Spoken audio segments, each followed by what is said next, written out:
Spiz, just going on record and locking it now, 28 to 32 wins for this team. Okay, that's quite low. Palmieri under 24 goals and less than 72 games played. Sorokin, oh, come on, 905 or worse. Nelson regression begins this season. Mayfield bounces back, but Pulock falls off a cliff. Engvall somehow makes his contract look even worse. Pessimistic Pat showed up. Yeah. Other than that, how was the play, Mrs. Lincoln?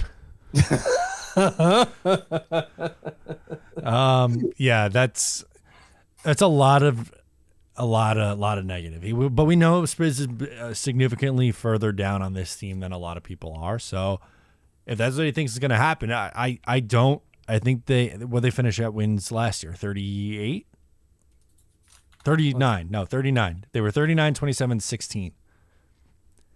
Okay. I think they're going to be in the low 40s in win. 40 to 43. I'll go. Yeah, that seems fair to me. Like 39 wins was low for this team. Again, 16 overtime losses. Come on.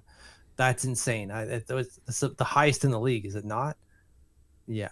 Not by a great distance. Boston had 15, but Boston also had 47 wins. There's a few things there where like, okay, yeah, I can see that. Nelson regression begins. Yeah, that seems likely. It's possible.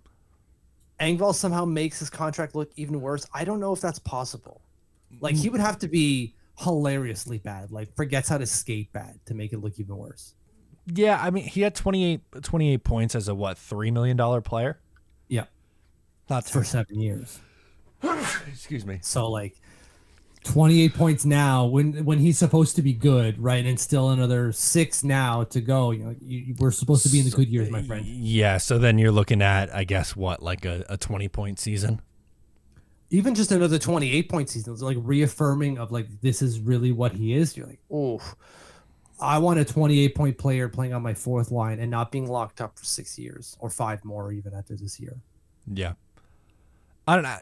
And maybe this is the thing that just frustrates me with Pierre Engvall, and this is probably why Toronto was willing to move on. But I always feel like there's something more in the tank with it. Like he should be better than what he is. Absolutely, Patrick Roy agrees with you, right? Like he tried so hard to get the best out of him, and he kind of did near the end of the year. Yeah, right. He had a couple of those benchings, and then, or maybe not benchings, but sat up in the press box. And when he got back, he was noticeably better and played well and scored. Can we sustain that? When we saw that without Brock Nelson, we had Brock Nelson do that for years. Yeah. But I mean, Brock was good by the time he was 28. Yeah. Right. And still at least a 20-goal scorer. Yeah. He's never come close to that. Engvall might have been up there for my most disappointing player this past year. Engvall, Lee, Sorokin, and Peugeot, those guys. Yeah. Yeah, Sorokin I think would be my number one, just because like, he's the most important too, you know. Exactly. I don't think he's doing 905 Spiz. I'm going to go the opposite. We're getting a 920 season from Sorokin this year. What did he finish with this past year? In a bad year, I think he was 908. 908. He's going to be worse.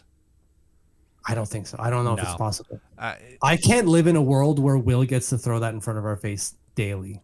No, he'll go back to being, I'll say 920 flat and like a 2.5 goals against. Yeah. 920 plus or minus 3 points. Either way. I like that. Yeah. If you like that, make sure to subscribe to Up the Turnpike on Patreon for more exclusive New York Islanders content.